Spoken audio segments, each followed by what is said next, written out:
उपस्थित सर्व बांधवांना आणि भगिनींना, अशा सोहळ्यामध्ये नेमकं काय बोलायचा एक प्रश्न असतो. कारण सगळेजण मिळून आपल्या कुटुंबाचं कौतुक करत असतात आणि शिवदेशी मानवा म्हटल्यानंतर ज्याचा सत्कार होत असतो तो मनातल्या मनात शोधायला लागतो की आपण असं नेमकं काय केलंय की ज्याच्यामुळे आपला सत्कार होतो. आजपर्यंत माझा सत्कार किंवा मान सन्मान काय कमी झालाय, कमी मिळाला अशातला भाग नाही. पण आज आयुष्यात पहिल्या प्रथम मी निशब्द झालो सत्कार स्वीकारताना. तो मणिपूरच्या भगिनींनी जेव्हा माझा सत्कार केला होता.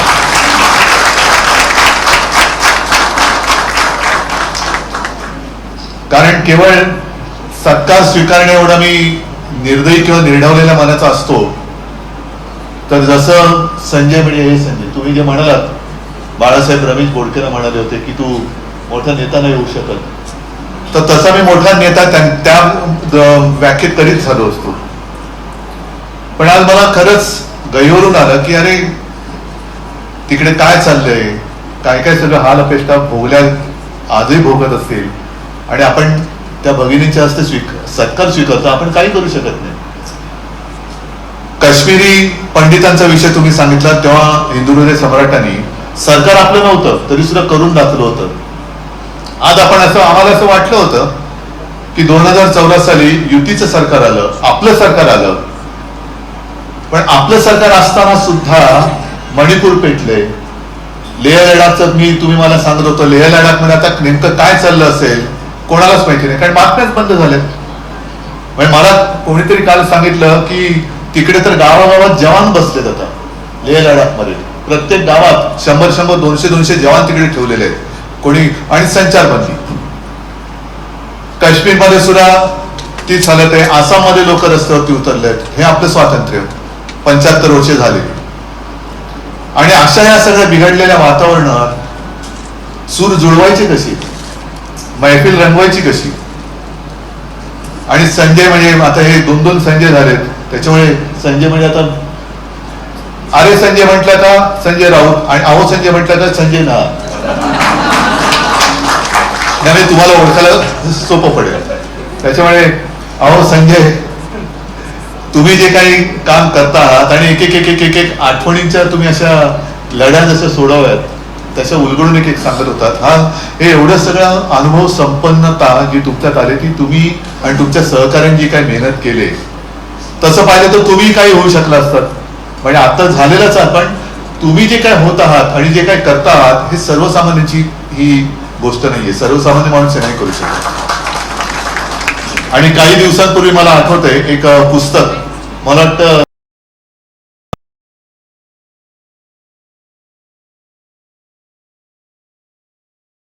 आणि त्याच्यात असं आहे की का पचत नाहीत प्रबोधनकार,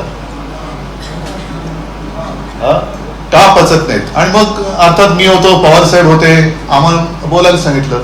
म्हटलं का पचत नाहीत प्रबोधनकार, ह्याचं कारण जर शोधायचं असेल तर आधी प्रबोधनकार कसे झाले हे समजून घेणे गरजेचं आहे.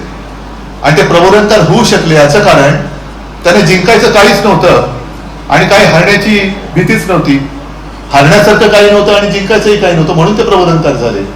त्यांना जर काही निवडणूक लढायची असती आणि त्यांच्या डोक्यात जर काही असतं तर ते प्रबोधनकार झालेच नसते. प्रबोधनकार झाले नसते. जेव्हा एखाद्याला दाखायचे काहीतरी, म्हणजे तुमच्या समोर यायच्या आधी मी बऱ्याच दिवसांनी पुण्यात आलो, कार्यकर्त्यांना भेटलो, वार्तालाप झाला, सगळं झालं. आणि आज शिवसेना सत्तेवर नाहीये तरी सुद्धा आपल्या तात्यांनी त्या महिलांना न्याय देऊन दाखवला. ज्यांचं कर्ज म्हणजे कर्जबाजारी झाल्या होत्या, न्यायालयात जाऊन सुद्धा त्यांना दाद मिळत नव्हती, ते आपल्या तात्यांनी करून दाखवलं. ही शिवसेनेची ताकद आहे. शिवसेना केवळ सत्तेसाठी जन्माला नाही आलेली. मला आठवतंय की जेव्हा युती सरकार होतं त्यावेळेला ते इंद्रजित गुप्ता गृहमंत्री ते आले होते राजभवनाला आणि बाळासाहेबांना त्यांनी सांगितलं होतं की भेटाल का, तर भेटायला गेले. मी बाजूला बसलो होतो आणि असा तो माणूस त्यांनी सगळं सांगितलं आणि मग बाळासाहेबांनी त्यांच्या तोंडावर सांगितलं तुम्ही काय कराल, जास्तीत जास्त माझं सरकार बरखास्त कराल ना, करा. म्हणे शिवसेना सत्तेसाठी जन्माला नाही आलेली, सत्ता शिवसेनेसाठी जन्माला आलेली आहे, तुम्ही करून दाखवा. तर हे काहीतरी आपण करत राहायचं, केवळ सत्ता प्राप्तीसाठी राजकारण नाही. आज तुम्ही जे करताय, काश्मीरच्या मुलांना, त्या सगळ्या समाजाला धीर देत आहेत, मणिपूरच्या मुलींना देत आहेत, आणखीन कोणाला देत आहेत, हेच तर काम आहे आपलं. याच्यासाठी तर आयुष्य जगतोच. म्हणजे जगाच्या पाठीवरती, असंच मी म्हणेन, म्हणजे असं मी काय खूप मोठी जगाची पाठ बघितली असेल भाग नाही, पण देशात जरी फिरलो, परदेशात जरी गेलो आणि कोणी काश्मीरी पंडित भेटला तर वयाने मोठा असेल तर तो मला मिठी मारतो, आणि वयाने लहान असेल तर तो आजूबाजूला कोण बघते ना बघत ह्याची पर्वा न करता सरळ मला पाया पडतो. आणि दोघांचं वाक्य एकच असतं, हम बाला साहब को तो नहीं देख सके लेकिन आपके रूप में हम बाला साहब को देखते हैं. हे त्यांच्या मनात जी एक कृतज्ञता आहे ही फार थोड्या लोकांच्या मनात असते. कृतज्ञता बाळगणं आणि ती व्यक्त करणं हे काश्मीरी पंडित जे आहेत ते जगाच्या पाठीवर कुठेही असले आणि जेव्हा त्यांचा आमचा कधी संपर्क होतो तेव्हा ते त्यांची कृतज्ञता ही अशी व्यक्त करतात. तर असं आपण यांनी चाललेलो आहोत पुढे. आणि आता तुम्ही जे काय माझ्या काकांच्या नावाने स्टुडिओ जो उद्घाटन केलं, म्हणजे आमचा काका असतं तर कदाचित तुम्ही नाव दिलं तरी आलं असतं की नाही सांगता येत नाही. असं तो जसं म्हणतात तसं होता तो काय तर हा. आणि जर का प्रेम असेल तर कुठून लांब असेल, हे संजय इकडे. पण असं तो होतं, त्याच्या एक सतत मनामध्ये काहीतरी एक संगीत चालू असायचं. आणि या संजयनी जो उल्लेख केला की शिवसेना प्रमुख आणि माझे काका हे राम लक्ष्मणाची जोडी, त्यावेळेला जेव्हा माझे आजोबा संयुक्त महाराष्ट्राच्या लढ्यात सेनापती बापट तर होतेच, पण पहिले 5 जण जे होते त्या पहिल्या 5 जणात एक माझे आजोबा, आणि त्यांना हे राम लक्ष्मण अक्षरशः कार्टून असो आणखीन काही असेल तेव्हा मावळा नावाने कार्टून काढले जायचे, व्यंगचित्र काढायचे, लेख लिहायचे. ही तिथून जी सुरुवात झाली. मग मार्मिक साप्ताहिक सुरू झालं. मार्मिक साप्ताहिक सुरू झाल्यानंतर मी स्वतः बघितलेलं आहे, जे आपण म्हणतो ना जिथे कमी तिथे आम्ही. व्यंगचित्र काढायचं असेल तर माझे काका व्यंगचित्र काढायचे, लेख लिहायचं असेल तर लेख लिहायचे, सिनेप्रेक्षण एवढंच नाही. आता सगळं काय ते डीटीपी बीटीपी काय आले ते निगवेकर काय म्हणतात ते बरोबर टाईप सेटिंग, हा त्यावेळेला ते खिळे जोडायचे, खिळे जोडणी असायची. खिळे म्हणजे ते करायला रात्री अपरात्री हा जाऊन प्रेस उघडून ते सगळं लेख स्वतः खिळे जोडून ते सगळं तयार करायचं. ते केल्यानंतर त्याचं प्रूफिंग, मग प्रूफ रिडिंग, हे सगळं तो करायचा. आणि मग बरोबर वेळेवरती मार्मिक हा प्रकाशित व्हायचा. मला असं वाटतं असं हे भावाचं नातं हे आजच्या युगामध्ये हे दिसत असेलच असं नाही, हे फार दुर्मिळ होतं. आणि मी काय आदित्य काय आम्ही भाग्यवान आहोत की आम्हाला म्हणजे मला असे काका, मला असे वडील, आदित्यला असे आजोबा आणि माझ्या काकांसारखे काय चुलत आजोबा हे लाभले. आणि त्यांची परंपरा घेऊन आम्ही पुढे चाललेलो आहोत, त्यांची परंपरा घेऊन पुढे चाललेलो आहोत. आता मला चांगलं वाटतं तो आपल्या गायक त्यांनी ते शोधीशी मानवा गायलं, काय त्यांचं नाव मजर सिद्दीकी. कुठे गेले मजर सिद्दीकी? बरोबर मजर सिद्दीकी. म्हणजे काय बाबा धर्माने कोण, पण मराठी गाणं गातोय आणि देव शोधतोय. आता त्याच्यामध्ये आणखीन एक बारकावा सांगतोय की मोहम्मद रफीने जेव्हा हे गाणं गायलं तेव्हा काकांना उत्तम उर्दू यायचं, माझ्या काकांना उत्तम उर्दू यायचं, लिहायला यायचं, वाचायला यायचं आणि बोलायला यायचं. हे सगळं मराठी उच्चार कसे करायचे तर मराठी गाणं मोहम्मद रफींसाठी त्यांनी उर्दूत लिहून दिलं होतं.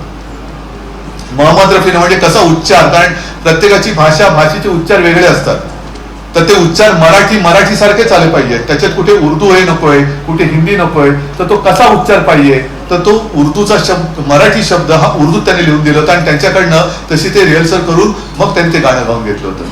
ही अशी मेहनत. आता मी बघितलं ते पुस्तक बऱ्याच दिवसांनी चाललं. आता संजय तुम्ही दोघांनी क्रेडिट घेतलं, ठीक आहे, तुम्ही प्रकाशित केलं, तुम्ही दिलं, पण तवर मी केले हे बरे, हे राऊत बरे घोड्यावर बसले, हे आणखी नार आणखीन काय करतात, अरे आम्ही पण काहीतरी केले ना, तर कवर मी केले. आणि आतमध्ये म्हणजे मी मगाशी आदित्यला दाखवत होतो, माझा लहानपणीचा एक फोटो आहे जो माझ्या काकाने काढलाय आणि कव्हरवरचा फोटो आहे जो मी काढलेला आहे. आणि हे पुस्तक चालताना मला त्या सगळ्या जुन्या आठवणी आल्या. मग त्या शोभा गुरतू तू संजय म्हणालास त्या यायच्या दादरच्या घरी, निर्मला देवी यायच्या, सुरेश वाडकर यायचे, हे सगळे हे तेव्हा मी लहान असताना सगळं बघितलेलं ह्या सगळ्या गोष्टी आहेत. आणि बऱ्याच वेळेला रेकॉर्डिंगच्या वेळेला माझा काका मला सांगायचं चल काय करतोय, चल बरोबर. म्हणून मी तुम्हाला आत आल्यावर विचारलं ना की किती मोठा स्टुडिओ आहे, कारण तो जो स्टुडिओ असायचा ते व्हायोलिन म्हणजे 50 व्हायोलिनवाले, त्याच्यानंतर आणखीन काय असेल तर 5-50 ते. आणि मग मी एक दिवस काकाला विचारलं, अरे यातली एका व्हायोलिनवाल्याने जर का वाजवलं नाही तर तुला कसं कळणार? आणि तो जो माझ्यावर भडकला होता म्हणजे त्याला एक कान लागतो. आता समजा तुम्ही एवढे सगळेजण बसताय आणि सांगितलं जोरात टाळ्या वाजवा आणि नुसतं कोणीतरी नुसतं असं असं केलं, कळणार कसं? पण त्याला एक तो कान लागतो की एवढं सगळे सुरामध्ये कोणी काय वाजवायचं, कसं वाजवायचं, या सगळ्या गोष्टी हे आता मला वाटतं असे हे थोडंफार राहिले, कारण आता सगळं हे कीबोर्डवरती आलेलं आहे.